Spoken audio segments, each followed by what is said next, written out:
Hi, I am Miss Elza Ritter, and I'm going to make a video today on technique from Hal Leonard method. I'm gonna start with Piano Technique Book 3 and will cover as much as I can. This is nice method which I like, which reminds me at some aspect Russian technique. They use lots of explanation and terms related to arm weight, and it starts with non-legato first, which how I found not many method books do this. So page 6 calls rebound. Let me read first. Suggestion, it gives you some kind of association with different type of activity not related to the piano. So for some could help to understand what this is about.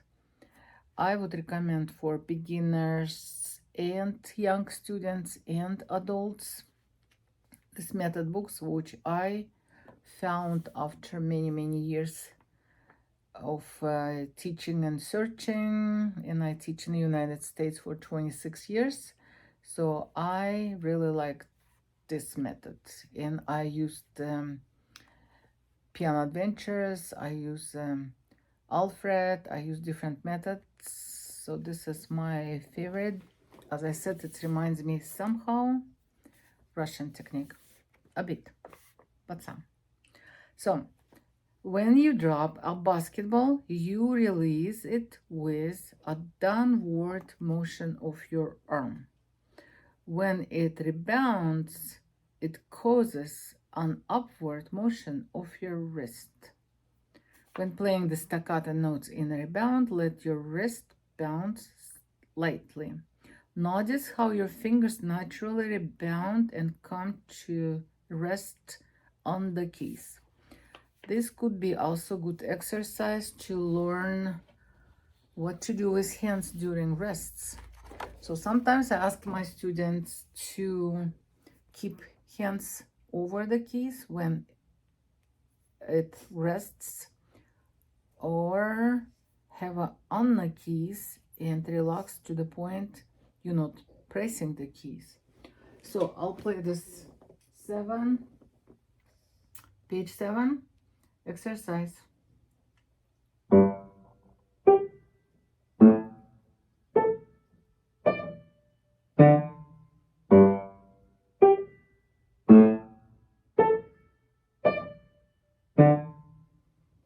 Okay, and next page 8, it has a song piece.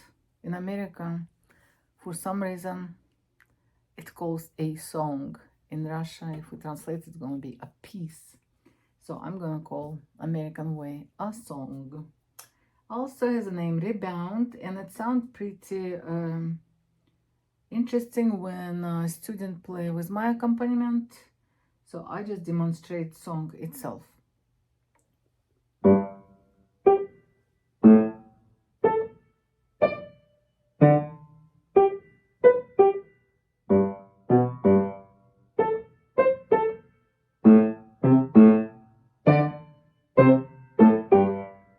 If you notice, I touched the keys, rested my fingers on the keys, and I did not press, did not make any sound. Sometimes students make mistake, even like if not fully relaxed and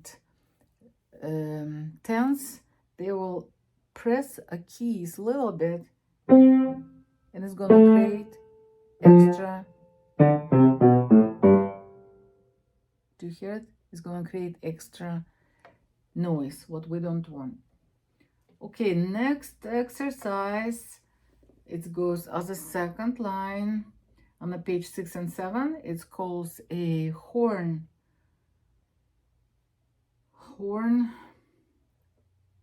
choir.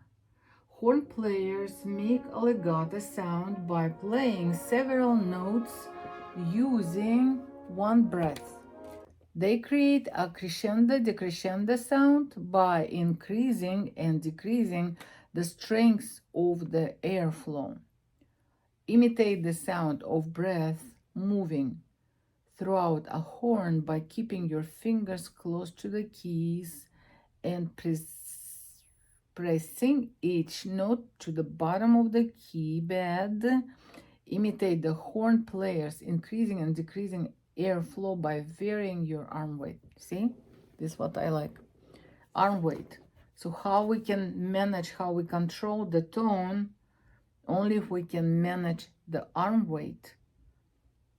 So for this, you have to be able, relax fully, loosen up. Of course, you keep very, very little tension to keep the shape. You don't want to be like this, right? So a little tension, enough to manage your movements when need. However, any extra tension just limit your ability to control the touch, control the tone. So here's a piece is based on imitating the flow of the air, creating crescendo decrescendo.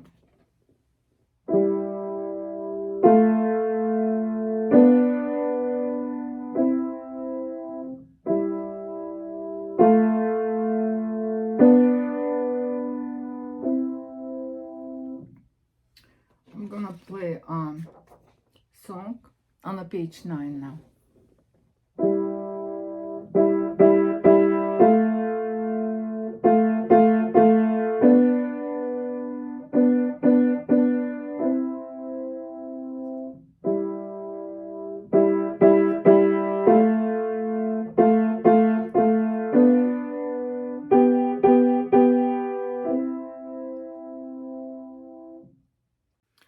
So the horn choir, the piece, the song, teach us how to make this crescendo diminuendo using the arm weight. So it's nothing to do with pressing keys harder. It's how you can relate, how you can manage the arm weight so you have more heavier finger or hand, and you have a more impact on the key. So crescendo.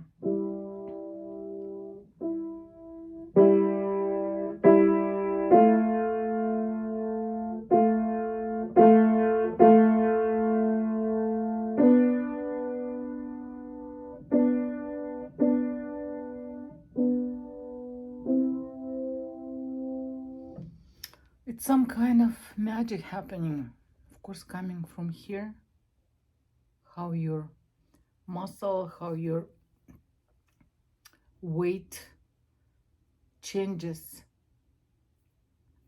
depending on your desire. Sometimes I'm giving such exercise or explain to my students. For example, when you standing up on both feet, your all weight going through your body to your both feet. However, if you, let's say, lift up your left foot a little bit and keep standing on the right foot, the weight going to the right foot and left hand has just a little bit. You can leave your left foot fully. So now all weight going to the right foot. So somehow we can manage it, right? The same with fingers, with the arms. It's all coming from magic upstairs. Page 10, 11, 12, 13. Exercise called rubber band. A rubber band can expand and contract. After you extend it, the rubber band returns to its original shape. Right hand, rest your thumb on C and extend your fifth finger from G up to A. Let's see.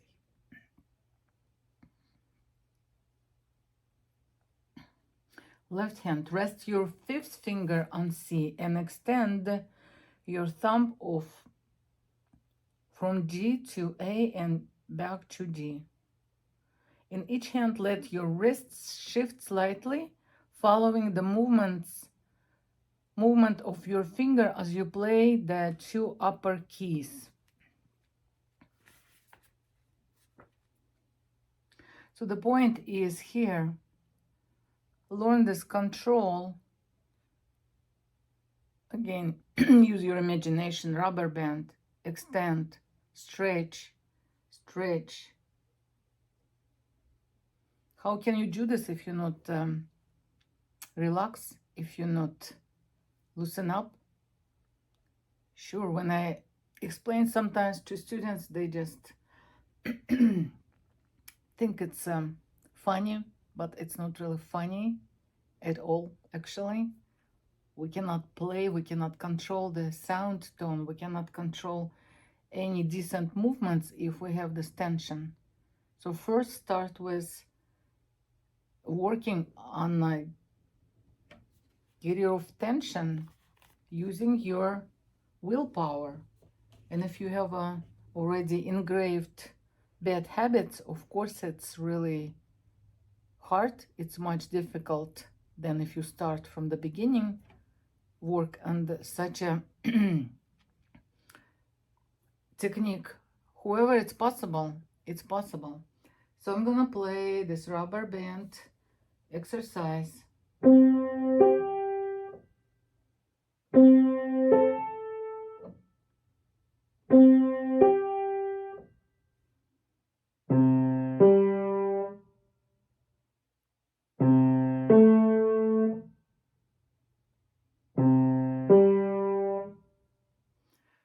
They give you repeat sign for each exercise, and if you do something decently correct, I would definitely recommend play more than 2 times. However, make sure that you practicing correctly. So the piece on the page 12, rubber band, goes like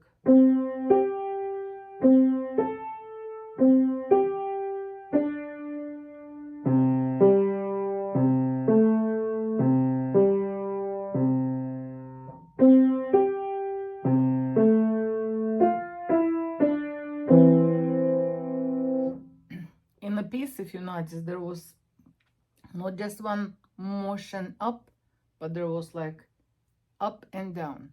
Of course, it's require more flexibility and better technique.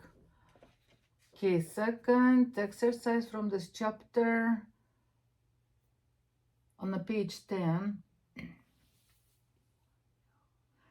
goes E-I-E-O. The familiar left hand pattern in E-I-E-O uses swing on even eighths. To place center the weight of your left hand over finger 2 and rotate your wrist from left to right, from finger 5 to finger 1. When playing along crescendo and decrescendo, change the dynamics gradually. Okay, we don't have dynamics in exercise. It's going to be on a piece, on a song. So the point is technique. Yeah, I like this because again, this challenging you to use your free wrist, be able to move left and right and left and right. So exercise for left hand. After you learn your notes, you start using the swings.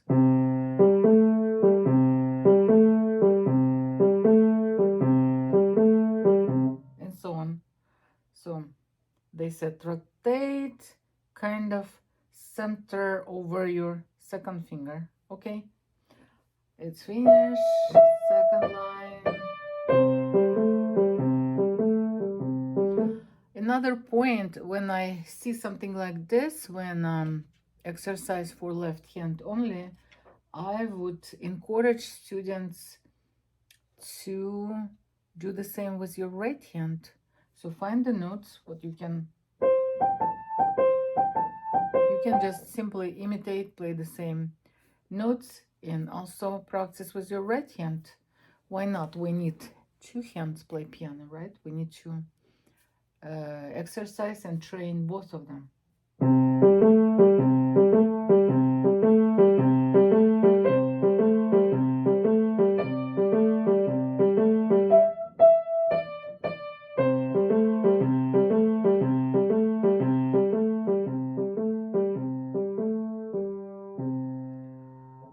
So this was page 13. When playing along crescendo, decrescendo, change the dynamic gradually. Yes, we change dynamics gradually. However, this is going to be a good test for students who will obviously realize how difficult to play for them this exercise, because the wrists are tense, not relaxed. Sometimes I even say to my students, it's like a wooden hands, feels like a rock. You can yourself, like, a little bit like pinch. Make sure that your muscles not stiff here. Very important part of the playing piano. Okay, maybe I can cover another chapter. Page 14, 15, clown capers. Have you ever watched circus clowns frolic around the arena? Some leap in large arcs from foot to foot, while others jump slightly up and down, lightly up and down. Play the left hand legato and mezzo forte, passing the sound from finger to finger.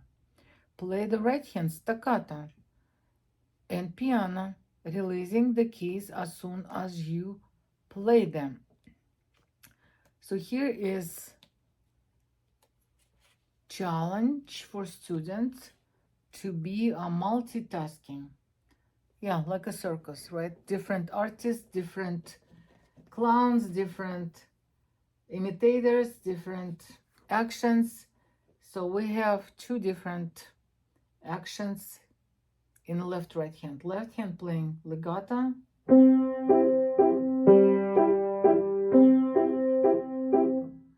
Right hand playing staccato. And the piece is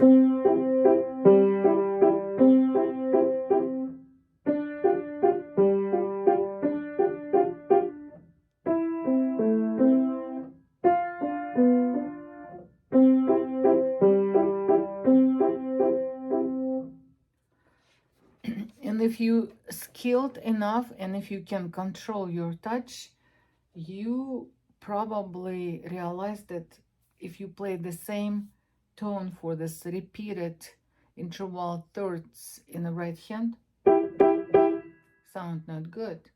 So you wanna manage and play when it's 2/3, you wanna play second stronger than third, because it's 3/4 time signature. So first beat in the left hand, 1, 2, 3, 1, 2, 3, 1, 2, 3, 1, and be very attentive about the first beat when it's, because it's first beat seems like need to be strong, but at the same time it's the end of the phrase. So it would be nice if you can work on these thirds. And left hand also, you don't want to play, it's not musical. Even these 3 notes, actually just 2 sounds, Could be musical if you pretend how you would be singing them. So make your piano sing for you. Okay, 14, it's called shifting gears. Exercise on the shifting gears. Many sports ask you to change quickly from one kind of movement to another. For example, in basketball, you dribble the ball as fast as possible down the court, then stop quickly to shoot a basket. This kind of quick change in movement is often called shifting gears. To do this well, you need to plan ahead. Prepare to shift gears between the slurs and staccatos by mastering the different motions in each hand. Okay. Not so bad because it's not simultaneously here. Right hand legato, left hand staccato. Rest, rest. We have lots of time to think. Now we're shifting gears to right hand staccato, left hand legato. Yeah, this little song's already kind of asking to focus on the sound tone. Simply legato, simply staccato. It's just too simple. So if you can manage and control your tone, even from this little cute exercises and songs, you can have a decent, music. I play page 17 and I'm gonna stop after that. Shifting gears, page 17.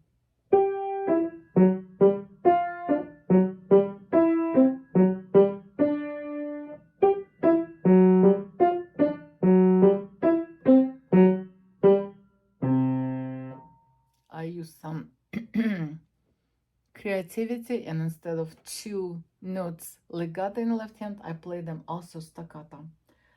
You can be creative too. Why not imagine what you like? Maybe you want to keep first all right hand legato, all left hand staccato. After that you switch. After that you rotate bars between, rotate articulation, rotate the hands when different articulations. So maybe sound like, okay, too simple, too boring, but I would say be creative, so it would be more fun practice. I am going to continue my next recording session from page 18. For now, I'm gonna say bye. Miss Elza Ritter here. Enjoy, guys, your practice.